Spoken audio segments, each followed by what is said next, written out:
because I want to share it with you first. It's called Bother Me. I used to challenge life sometimes, saying, bring all you can bring, till I got beaten more badly than a boxer in a ring. One round after another, I fought and gave my best. Life didn't even break a sweat when it put me to rest. I felt the sting a fighter feels. It took me by surprise. Backhanded like a child, right between the eyes. The blows kept right on coming. My eyes were turning black. My arms so sore and tired, I could not fight back.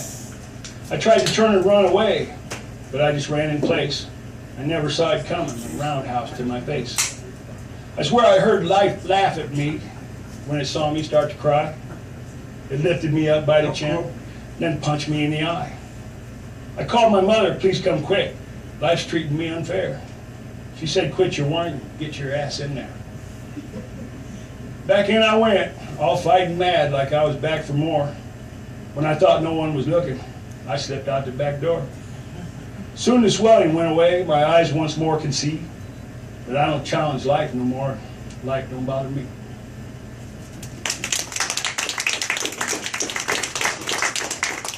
Some of these I can tell you what inspired them and where they came from and stuff like that. That one was probably a hit of acid taken about 20 years ago. Just dislodged from a back tooth or something somewhere. I don't know, some of the poems, you know, I got this thing I do, they're like practice poems where when I can't hardly form a sentence, you know, I'll sit and I'll just start writing, and I'll kind of like literally take me out of the way and I'll just start writing. And the only thing that matters is that the last word in the sentence rhymes. And I've done that many times. Usually it'll have a title like gibberish or do not read, and everybody reads it. Rebellious, I tell you. But people love those. I don't know what's wrong with them, but they do. I can write a poem that I feel like I'm tapping into something, and I get real excited, and I think, this is going to change the world. And I put it out there. It's like nobody even looks at it. And then I write one called Gibberish, and everybody's like, amazing. And so I guess maybe it's me. Independence Day. We had a request for this, and it's appropriate. They sang Star Spangled Banner and the national anthem too. His mind is filled with memories of all that he went through. The 4th of July comes round once more, just like the former years. He made other plans again, old friends and a couple beers. He watches as they turn to go before the fireworks start. He feels what he can't explain, stirring in his heart. He tells himself that this is best, that they don't need to know. Around the world they celebrate, but he don't want to go. The secret he's tried hard to keep, he can't bring himself to share. The fireworks they'll see tonight are like bombs bursting in the air. The sounds will cut right through his soul, releasing former fears. Getting worse, only he knows, with each explosion that he hears. Across the globe we celebrate this land and living free. Of the men that fought that fight, there's many you won't see. And I think it's true. You know, I've learned a lot about PTSD in the last few months actually, and it was because I was approached by a website that is making a documentary movie on PTSD among first responders and police officers, and it's suicide prevention. And I did you know that like is it like 700 cops commit suicide every year? I think it's a little higher than that, and it's because when they ask for help, they get outed by all their buddies. You know, they're all of a sudden they're just alone, and some of them would rather die than have it happen. And unreal. Let's call it Daddy's Love. This was actually the first poem I ever had somebody load on YouTube. Anybody here know how to upload on YouTube and turn in a video? Really? We should talk.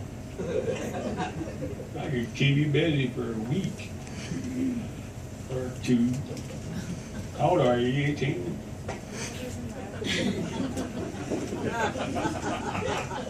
She's 20. This is my baby. Mom, I'm going to have a friend stop over. I'm probably not going to leave right away. But everything's cool. We're just working upstairs. A daddy's love. He thinks of his life story, though parts were living hell. Still, it's the only story he's come to know so well.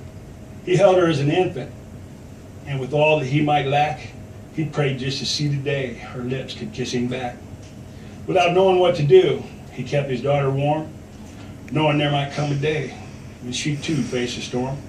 7 short years later, the walls came crashing down. He left her and her mother and went back to his hometown. He saw her every other week. Sometimes she'd stay a while. The thing that seemed to carry him was living for her smile. Time went on the way it does, caught up in a whirl. Still today, though much has changed, she's his little girl. There were times, he knows it's true, she thought he didn't care. Times when life got in the way and he could not be there. Of all the things he faced in life, one wound that never heals is the thought that she may never know exactly how he feels. That's about me and my daughter. And it's a true story. She was 7 years old when I divorced her psychotic mother and moved back home to my family because our level of psychotic hadn't reached the level that she was at yet, and it was more comfortable here at that time. You know, I won't be on world shit if I don't quit joking about our family. The last couple of years, I spent a lot of time alone, and that's part of the reason every once in a while you see me act up is because I've forgotten how to act in public. And people are really taking quite a risk when they want to like take me out for a taco or something like that, because I'm just telling you, we might want to hit the drive-thru and go sit on a picnic table somewhere. Yeah. What? Sorry. I've been working on something special for you. I'm sure. It's long and hard and black. It's a barrel of a shotgun. Take it easy. What do you think I was talking about? I don't know. And they say I'm a freak. Wow, up and run. Was you running to it or wait? It's called a child's love. It seems there are times in life we all feel a little lost, and there are times we wonder if it's worth what it costs. Then we hear the slamming of a familiar door. The kids are all at Grandma's house. There's no one we love more. Loneliness is washed away like a river to the sea, and everything is suddenly just as it should be. We hear children's laughter, no matter girl or boy. Deep inside we feel it rise, our own pride and joy. The cure for all that ails you is found in a child's eyes as they ask the questions who, what, when, and whys.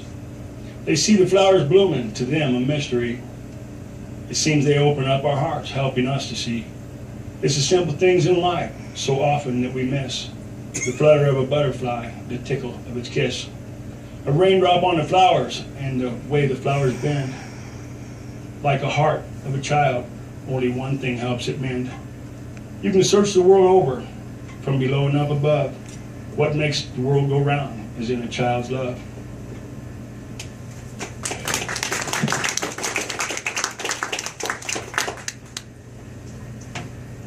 I had somebody approach me a year ago. They wanted me to maybe go to grade schools and try to inspire children to write poetry. And I was all over it until she suggested one thing that makes kids laugh a lot is if you mention underwear.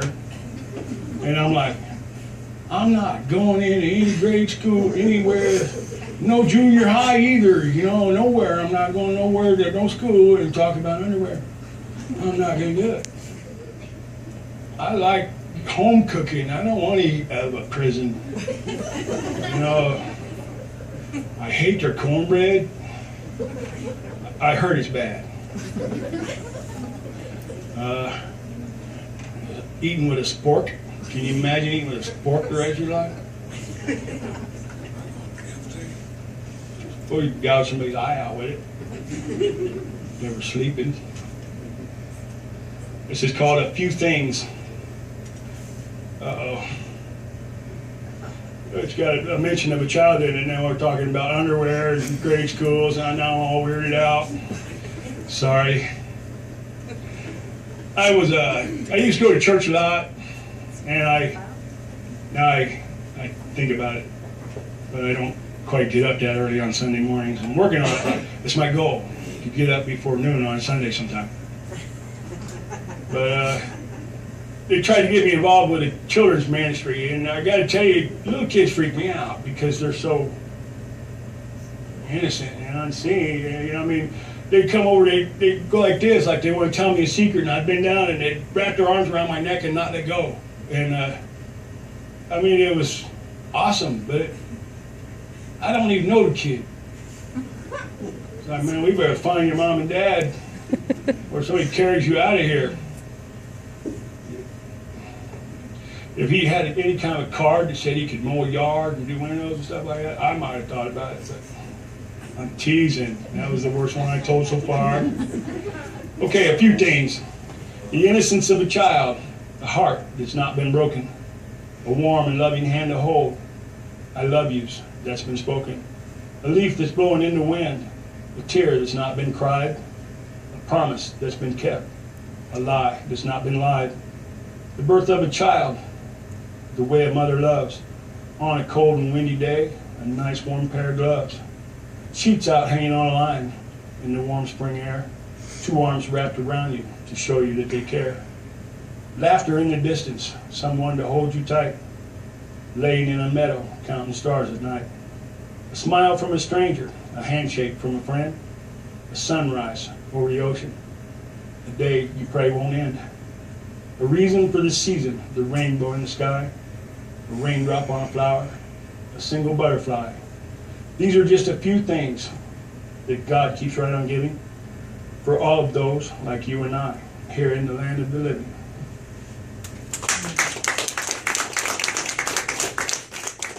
A lot of these poems, I wanted every reading to be completely different than the last one, and so far we've been able to pull that off. And I got kind of lost just going through the archives and seeing some poems I wrote a long time ago that I kind of forgot. And some of them, maybe I might have to change a word here and there because I've evolved. That was another joke, actually. But anyway, maybe I saw, you know how like you're an asshole should have like an R-E after the. Not, Wow. No, I'm saying, you know, like them spelling police on Facebook. I feared them. I feared them. They keep me awake at night. It's called Hard to Say Goodbye. A baby born into this world and blessed by God above, protected by the angels, wrapped in their mother's love. Throughout their lives, changes come, while much too young to know. There may come a day someday when they let their mothers go. Treasured are the memories of each day that's gone by. Once it's started, love imparted, it's hard to say goodbye. So God has made a special place for dreams dreamed while we sleep, reserved for moms and angels, and the parts of her we keep. Like the smile known so well, her strength and all her grace somehow magically appears and now shines through your face. Where it is where it was, as always from the start.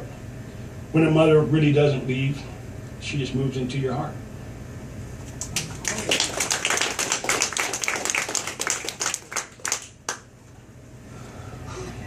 Sure, some of you guys are ready for another dirty one, probably. This is called a minute. A minute. Yeah, maybe. Might be giving me a little extra credit there. Gone for just a minute, though it seems like it's forever. But there's a bigger picture yet, where you will be together. Seconds turn to days, it seems, and days turn into years. Each time we lose a loved one, we're forced to face our fears. We're told one day at a time will make our life much richer. But what if we could just once look into the bigger picture? One day in the eyes of God, 1,000 years below. Even when our life is through, there's things we still don't know. We do the best that we can, like the comfort in a smile, granted gifts from up above. They're ours for just a while. Through bad times and good times, we somehow make our way. Yet still we know that in God's eyes, we live for just one day. So treasure every memory of life while you are in it. Time, it seemed, is much too short when you live for just a minute.